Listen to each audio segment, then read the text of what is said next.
Assalamualaikum warahmatullahi wabarakatuh. Halo guys, kenalin aku Denda Aurel Mevia. Di video kali ini aku akan membahas seputar PT Unilever Tbk. Tonton videonya sampai habis ya. Ketika kalian berbelanja di supermarket ataupun di toko kelontong, tentunya kalian sudah tidak asing lagi dengan produk-produk ini.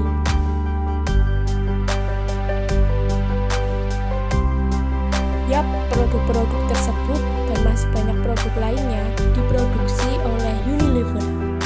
Unilever merupakan salah satu perusahaan multinasional yang bergerak pada bidang FMCG atau Fast Moving Consumer and Goods terbesar ketiga di dunia setelah Procter & Gamble dan Nestle. Unilever telah tersebar di lebih dari 190 negara dan telah memiliki 400 merek dagang. Unilever didirikan pada tahun 1930 oleh produsen margarin asal Belanda, Margarin Uni, dan produsen sabun asal Inggris, Livers Brothers. Di Indonesia, Unilever didirikan pada tahun 1933 dengan nama Livers Fabriken N.V. dan dengan akta nomor 33 yang dibuat oleh Tuan A.H. van Ophuijsen. Pada tahun 1936, Unilever resmi memperkenalkan sabun Lux di Indonesia. Pada tahun 1982, Unilever melakukan penawaran umum saham perdananya senilai 15% dan mencatatkannya di Bursa Efek Indonesia dengan kode saham UNVR. Pada tahun 1990, Unilever mulai memasuki bisnis teh serta mengakuisisi Sariwangi dan membuka pabrik produk personal care di Rungkut, Surabaya.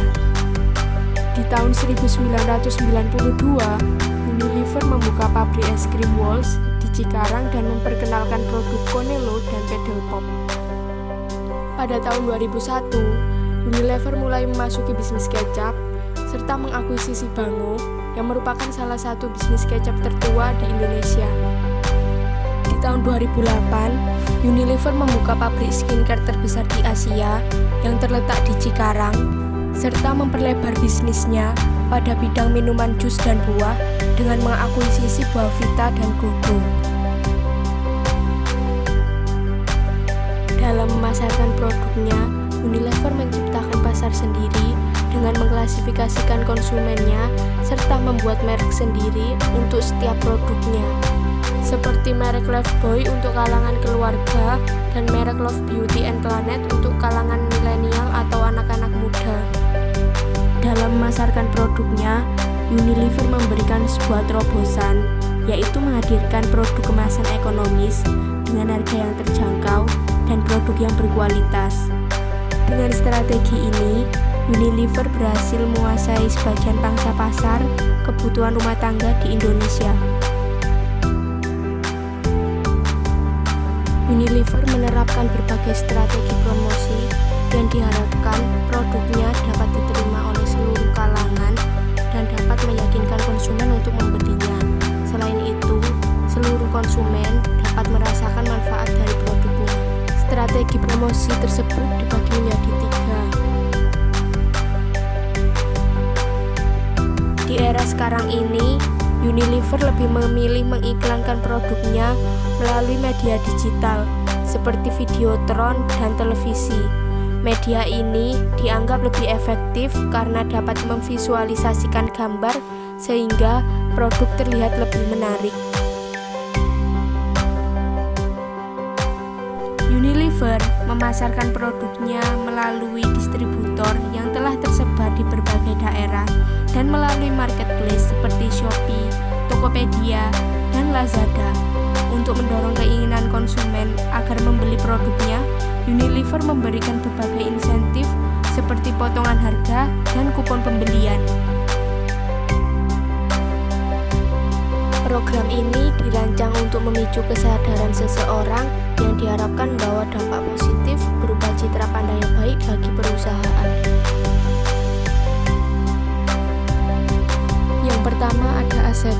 Jumlah aset lancar pada tahun 2019 senilai 8.530.334. Sedangkan pada tahun 2020 senilai 8.828.360.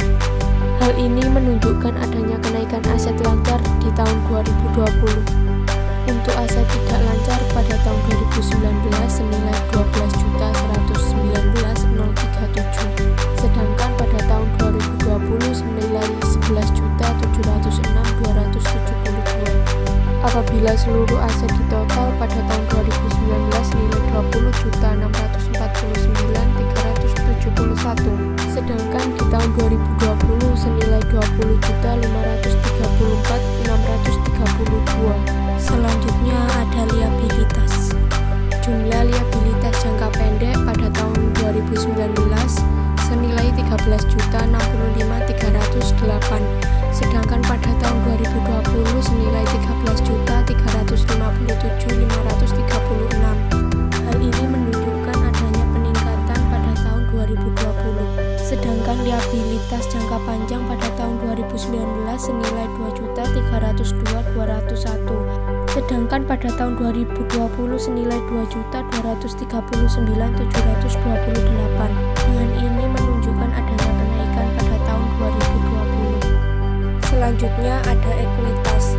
Total ekuitas pada tahun 2019 senilai 5.281.862, sedangkan pada tahun 2020 senilai 4.937.368. Dengan ini menunjukkan adanya penurunan pada tahun 2020. Selanjutnya ada laba perusahaan dan penghasilan komprehensif. Pada tahun 2019, laba perusahaan senilai 7.392.837, sedangkan pada tahun 2020 senilai 7.163.536. Hal ini menunjukkan adanya penurunan pada tahun 2020. Sedangkan untuk jumlah penghasilan komprehensif pada tahun 2019 senilai 7.090.157 dan pada tahun 2020 senilai 7.056.606. Dengan begitu dapat kita simpulkan bahwa adanya penurunan pada tahun 2020.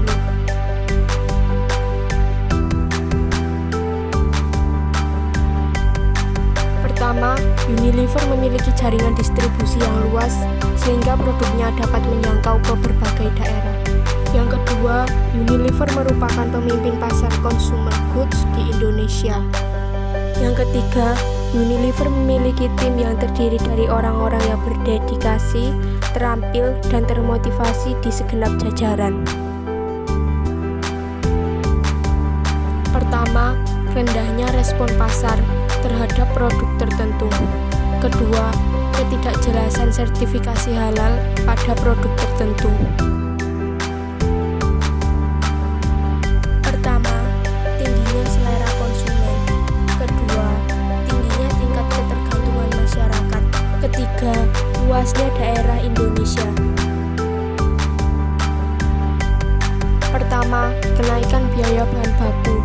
Kedua, kondisi perekonomian yang menurun. Ketiga, produk pesaing harganya lebih murah.